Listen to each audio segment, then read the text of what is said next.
Hello and welcome back to my channel. This is Adam and this is AJD Reviews. If you're new to the channel, we'll be basically reacting, giving interesting facts and analysis of famous songs. So today we'll be starting off with the Beatles Helter Skelter. So before we get into it, I'll give you a couple of the basic facts of the song. It was released in 1968 as part of the Beatles, their eponymous album, which is also known as the White Album. And it was kind of a studio session, a jam. So initially it was a 27-minute jam, which was never released. So they're just messing around in the studio. So the White Album, it was kind of, the band described it as the breakup of you could hear the breakup of the Beatles in this album. And I kind of agree with that. When you look through all the track listings, there's no cohesion. It all goes off in different directions, and it's all different genres and messing around in the studio. And this is a perfect example of this.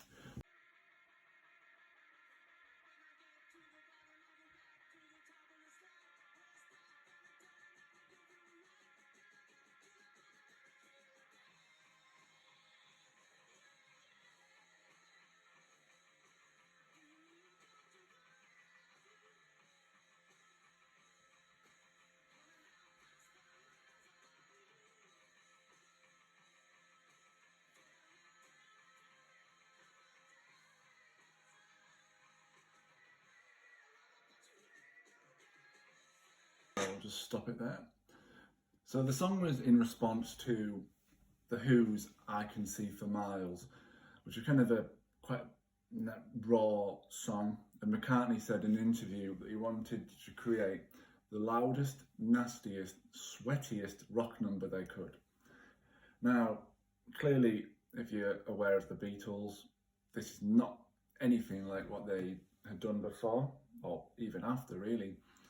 So it's kind of evolving, and like I said in the intro, is messing around and doing something different.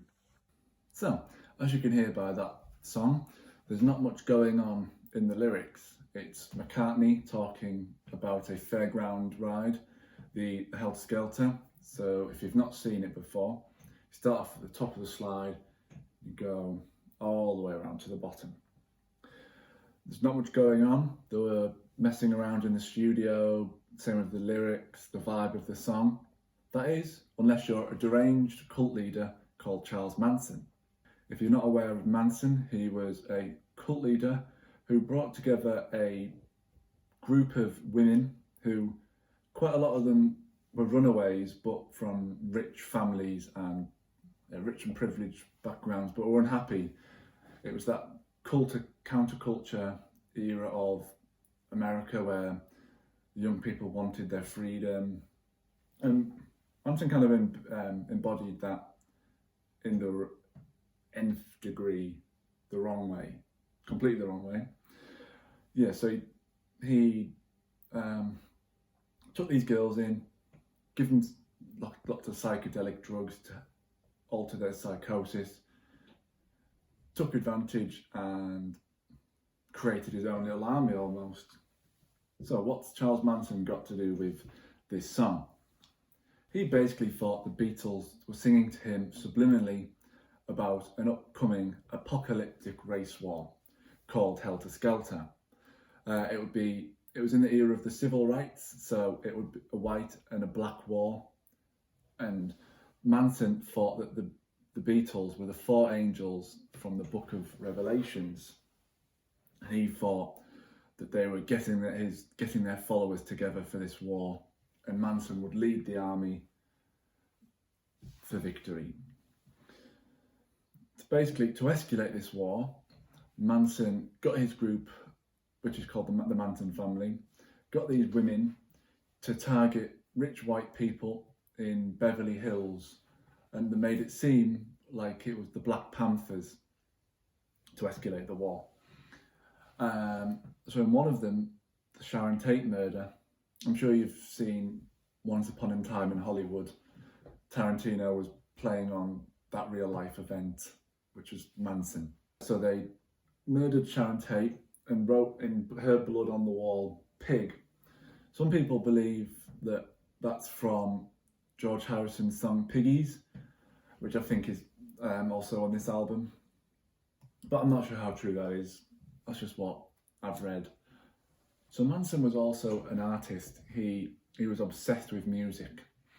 Clearly with the Beatles, he took that obsession to the wrong degree. But yeah, so he wrote the Beach Boys songs "Cease to Exist," which is now known as "Never Learn Not to Love." He did a bit of his own music. So I'm going to play you a bit from his 1967 album Unplugged.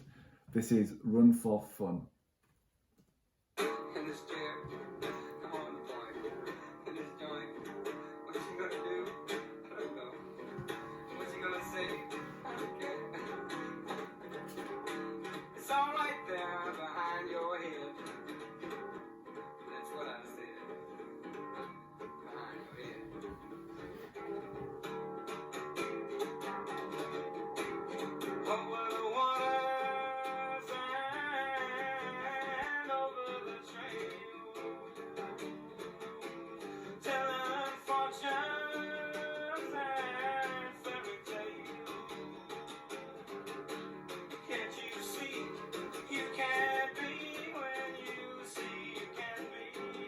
So, I mean, if you take, it's hard to separate the person and the music, but that's not too bad of a track.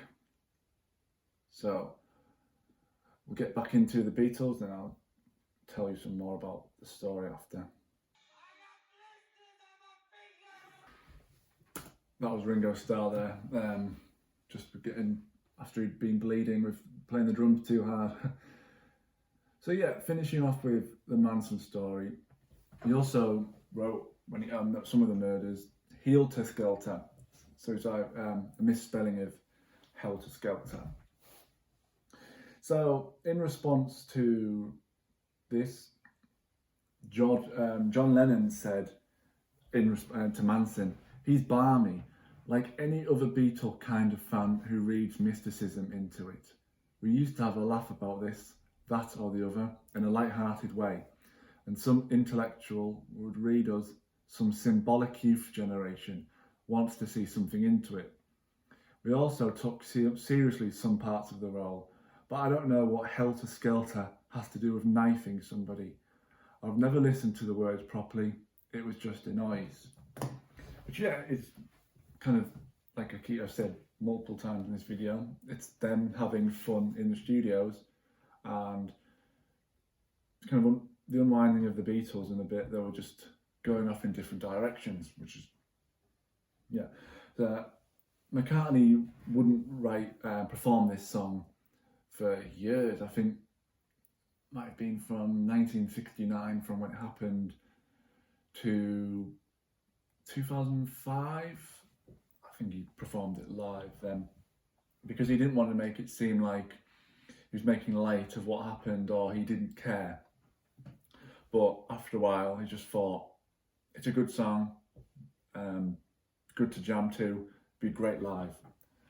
Which is true. I mean, if you've heard the U2 have done a great cover of it, or Oasis.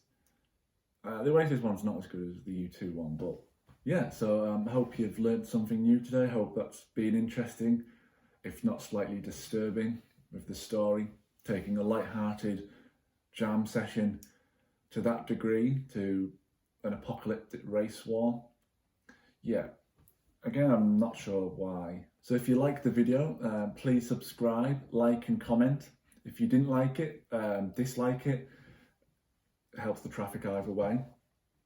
And yeah, any suggestions of songs I should do next that you might be interested in, what the backstory is, any interesting facts, or just my reaction if I haven't heard it. If I haven't heard it before, I'd love to do first time hearings.